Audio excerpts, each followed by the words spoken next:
We all know the famous saying, workers of the world, embrace monarchy, or not. It won't surprise you to know that communist revolutionaries and monarchies don't exactly get along, and whenever a communist revolution occurs in a kingdom or an empire, the ruler is often swiftly removed one way or another. Yet in 1979, Grenada, which is here, had its own communist revolution which turned it into a one-party Marxist state. With one notable difference. It kept Queen Elizabeth II as its head of state, thus making Grenada a communist monarchy. Which, why? Why did communist Grenada keep its monarchy intact? So, as of the 1960s, the British Empire was well on its way to no longer existing. Grenada was slowly given more and more autonomy until it gained its independence in 1974. And its new government kept the existing monarchy in place because it made the transition to independent government much smoother. It also helped to maintain good relations with Britain, which was a major trade partner. In 1976, Grenada's incumbent Prime Minister, Eric Gairy, won re-election.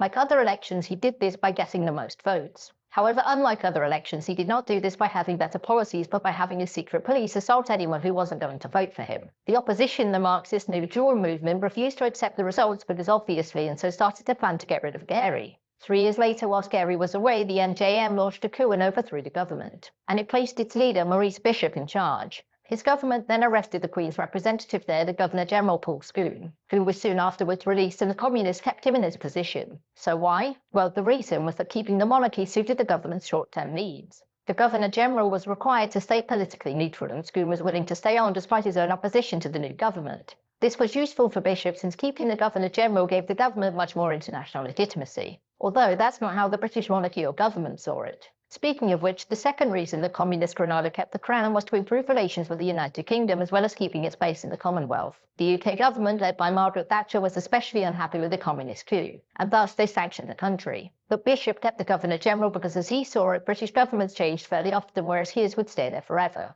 Meaning that irrespective of how long it took, relations would be normalised eventually. But beyond this, having a Governor-General gave the Grenadian governments direct link to the ruler of these countries, without having to go through their governments who didn't like them. This lessened Grenada's international isolation, but also allowed some mild top-down pressure to be applied to the rest of the Commonwealth. Now, whilst none of this happened, the British monarchy was also happy to maintain a Governor-General in Grenada for similar reasons. When a colony abolishes the monarchy, it doesn't often come back, and as far as the British were concerned, the communist government would eventually fall. And when it did, the monarchy would be the sole legitimate power in the country, allowing for it to continue. So basically, both sides were expecting to outlive the other whilst using the Governor-General to legitimise their presence there. It wouldn't be long until these plans were tested, since in 1983, Bishop's government fractured. He was seen as not communist enough and too dictatorial. As such, he was captured, executed, and his deputy prime minister took over, only for himself to be ousted 5 days later and replaced with a military junta. To the United States, the coup there presented an opportunity. At this stage of the Cold War, communist and communist-aligned governments were on the rise across the Americas, and so toppling the Grenadian government would undermine that rise and also rob Cuba of any friendly neighbours. And thus, after the Governor-General appealed for help, the US, along with Jamaica and Barbados, invaded the country to overthrow the government. As a result, the Grenadian communist monarchy was toppled,